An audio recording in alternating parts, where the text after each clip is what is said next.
আওয়ামী লীগ নিষিদ্ধের ব্যাপারে কিন্তু আমরা যদি বলি যে এই হাসনাত আব্দুল্লাহর নেতৃত্বে আমরা কিন্তু মাঠে নেমেছি এবং তখন সেই সময় সেই আন্দোলনে সকল রাজনৈতিক দল তারা কিন্তু আমাদের সাথে যুক্ত থেকেছে। সুতরাং আওয়ামী লীগ নিষিদ্ধ নিয়েও তাদের আলাদা করে সেরকম করে অবস্থান নিতে হয়নি।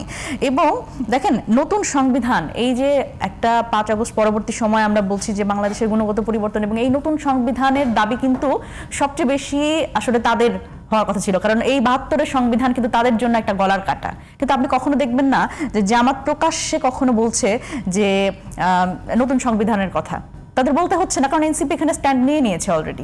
মুনিরা শারমিন, একেবারেই যেহেতু মানে বাংলাদেশের রাজনীতিতে এইরকম অভিযোগ কিন্তু একেবারে রাজনৈতিক দল পরিবর্তন আছে, মানে এটা অনেক মানে উদাহরণ আছে, কিন্তু নিজের দল ঠিক রেখে নিজের আদর্শ ঠিক রেখে অন্য দলে গিয়ে গোয়েন্দা ভিত্তি করা বা গুপ্তচর ভিত্তি করা, এই অভিযোগ মনে হয় কোনো জায়গা থেকে বড় ধরনের একটা অভিযোগ আপনাদের উদ্দেশ্যে রাশেদ খান করেছেন।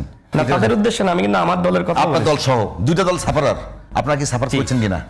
আচ্ছা, যারা দেখছেন তাদের শুভেচ্ছা, এবং আমার সহ আলোচক এবং ভাই আপনাকেও শুভেচ্ছা।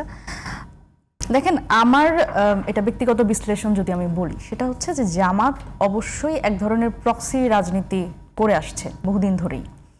আমি যদি বলি যে এটা অনেক ক্ষেত্রে এরকম যে শুধুমাত্র এনসিপিকে দিয়ে না, সে মানে এই মুহূর্তে ক্রিয়াশীল যতগুলো রাজনৈতিক দল আছে সবগুলোর উপরে এই প্রক্সিটা ক্রিয়েট করার চেষ্টা করেছে। কিভাবে? সেটা হচ্ছে যে যখন আর্মির বিরুদ্ধে কথা বলতে হয়, মানে আমাদের তো সবাই যখন আমরা আর্মি বলতে আমরা বলছি যে যখন ডিজিএফআই সংস্কারের কথা বলার বিষয় এসছে, আমাদের গত 17 বছর এই গুম খুন, এই এতগুলো 700-800-র বেশি আয়নাঘর সারা বাংলাদেশে গঠিত হয়েছে, এই বিষয়ে সমালোচনা কিন্তু আমরা সবাই করেছি, আমরা তরুণরা কিন্তু অনেক বেশি করেছি। সেই জায়গা থেকে আপনি কখনো দেখবেন না যে জামাত নিজে থেকে ডিজিএফআই সংস্কারের কথা বলছে, কারণ তার বলতে হচ্ছে না। কিভাবে? কারণ এখানে তো আসলে এই ডিজিএফআই সংস্কারের ব্যাপারে খুবই উচ্চকিতভাবে কিন্তু এবি পার্টির ফুয়াদ ভাই বলছে, এনসিপির হাসনাত আব্দুল্লাহ বলছে, সুতরাং তার বলার প্রয়োজন হচ্ছে না। এর মানে এই না কিন্তু যে সে আসলে এর বিপক্ষে, কিন্তু তার বলার প্রয়োজন হচ্ছে না।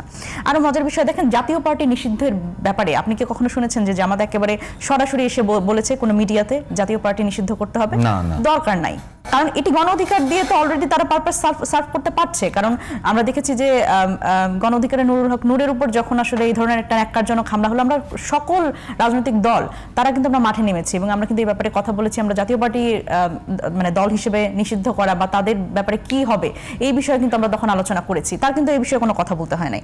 আওয়ামী লীগ নিষিদ্ধের ব্যাপারে কিন্তু আমরা যদি বলি যে এই হাসনাত আব্দুল্লাহর নেতৃত্বে আমরা কিন্তু মাঠে নেমেছি এবং তখন সেই সময় সেই আন্দোলনে সকল রাজনৈতিক দল তারা কিন্তু আমাদের সাথে যুক্ত থেকেছে। সুতরাং আওয়ামী লীগ নিষিদ্ধ নিয়েও তাদের আলাদা করে সেরকম করে অবস্থান নিতে হয়নি।